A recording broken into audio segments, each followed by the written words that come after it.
Honduras unfortunately opened its economy 20 years ago, only to be crushed by a stronger economy. That's what happened. We were crushed. Jorge Torres Zelaya, the Honduran Vice Minister of Foreign Affairs, asserted last week that Honduras is closing in on a free trade deal with China. It was originally thought that this could happen by the end of last year. He also claimed that Honduras is reviewing the terms of the U.S. Central America Free Trade Agreement, CAFTA, as the Xiomara Castro administration plays push and pull with Donald Trump. I'm Roman Gressier, the editor of El Faro English. It's Friday, March 7th, and you're listening to the 20th episode of our weekly podcast, Central America in Minutes. In Nicaragua, the house arrest of Daniel Ortega's brother relates more to El Salvador and Honduras than to Guatemala. In the case of Guatemala, globalism comes to die at CPAC, but in El Salvador, it's already dead. Central America in Minutes on El Faro English. And I'm Juliana Ramazzini. At the end of February, Torres said that Honduras is in the final stages of negotiating a free trade agreement with Beijing. The discussion of this treaty with the Asian heavyweight, he claimed, has prompted Honduras to review the treaty between Central America and the Dominican Republic and the United States, known as CAFTA. He asserts that this is to avoid negative impact on key economic sectors. Just about the whole region is taking a second look at its trade agreements with the United States these days. The Trump administration is threatening tariff wars with its neighbors to the immediate north and south despite standing agreements and decades of close commercial ties. In the case of Central America, the Trump State Department has expressed interest in reviewing neighboring Nicaragua's possible expulsion from CAFTA. Since 2023, when Honduran President Xiomara Castro broke relations with Taiwan, they have sought multipolar relations, trying to strike a balancing act between China and the United States. Mel Zelaya, presidential advisor and husband to Castro and the power broker of the administration, has cited Lula da Silva of Brazil, one of the nations in BRICS, as an inspiration for Honduran relations. In March 2024, a year after Castro cut ties with Taipei, China announced an investment of $275 million in Honduran public schools. But as for the proposed free trade talks, the negotiations have not progressed as quickly as expected, as it was estimated that the FTA could have been done by late 2024. In the meantime, Trump has returned to office. Castro came out swinging, threatening to pull U.S. military bases. But she has reined in the punches, beginning to deport Venezuelans from Honduras and backpedaling to maintain support for the U.S. extradition treaty. We took a closer look at that in episode 18. Alejandro Cafati, Economic Policy Officer at the Honduran Council on Private Enterprise, COEP, said that these early warning shots by Castro to Trump were nothing more than a political bluff. As for China, he says negotiations on the treaty have been at a standstill for around 6 months and considers it to be a strategy by China to wear down the negotiations. This is because Cafati believes that Honduras is not bringing enough to the table to lock down a treaty with China.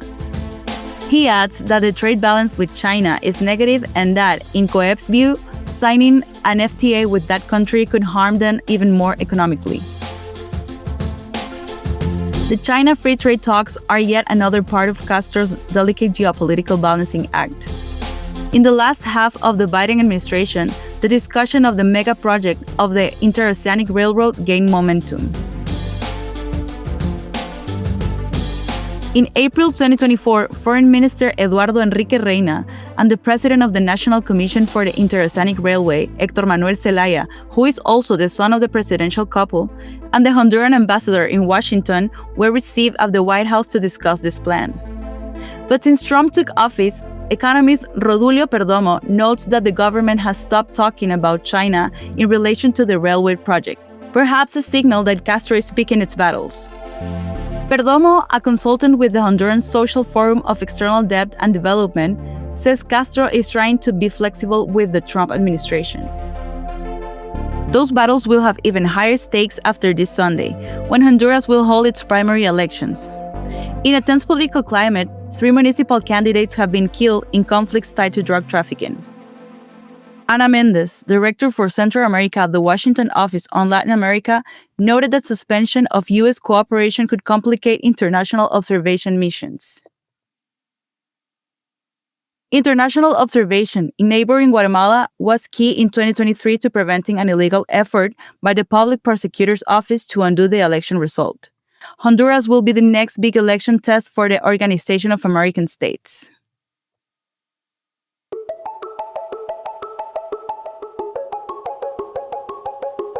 Next, we move to Nicaragua. The digital outlet Divergentes reported on Tuesday that the environmentalist organization Fundación del Río has denounced before the Supreme Court of Justice a network of lawyers and notaries public trafficking tens of thousands of acres of indigenous and Afro-descendant land. The judicial branch, under the new constitution, has become a dependency of the executive branch, meaning it is run by co-presidents Daniel Ortega and Rosario Murillo. According to Divergentes, the Supreme Court has not responded in the month since the complaint was filed.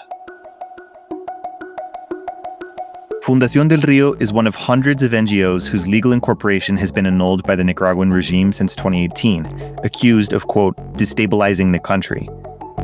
An investigation by the foundation, Divergentes, and outlet Intertextual identified 42 illegal transactions conducted by 24 attorneys to traffic 32,000 manzanas of land. As a frame of reference, one manzana equals just under 2 acres. In November, El Faro English published an article on the proliferation of gold mining in Nicaragua, a, quote, modern-day gold rush that is poisoning ecosystems in indigenous territory and leading to rampant violence by corporations and settlers against land defenders. The Oakland Institute reports that from 2020 through the end of last year, at least 73 indigenous people were killed in Nicaragua owing to land conflicts. Last year, Frontline Defenders listed Nicaragua as the 7th deadliest country for environmentalists in the world. Global Witness reports that 10 land defenders were murdered in Nicaragua last year. Meanwhile, writes Max Granger, the author of our November column, quote, the gangs of settlers responsible, often former soldiers with ties to the ruling regime of Daniel Ortega and Rosario Murillo, are rarely, if ever, held accountable.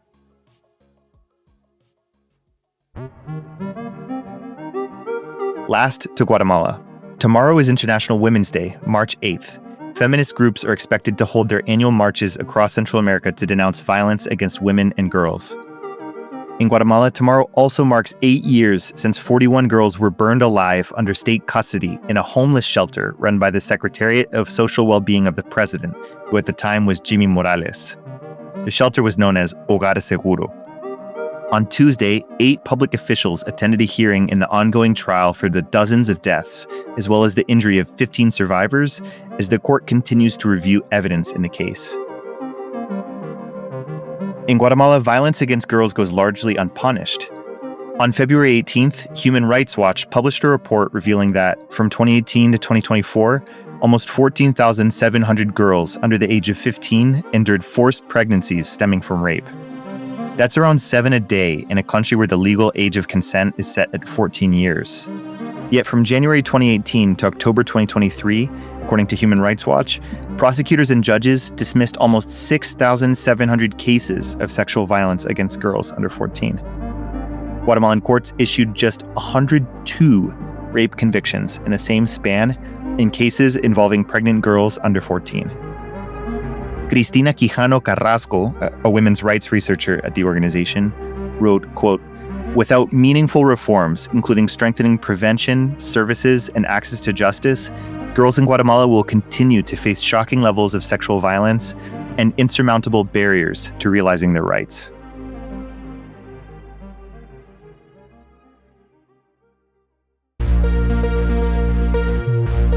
Thank you for streaming the 20th episode of Central America in Minutes.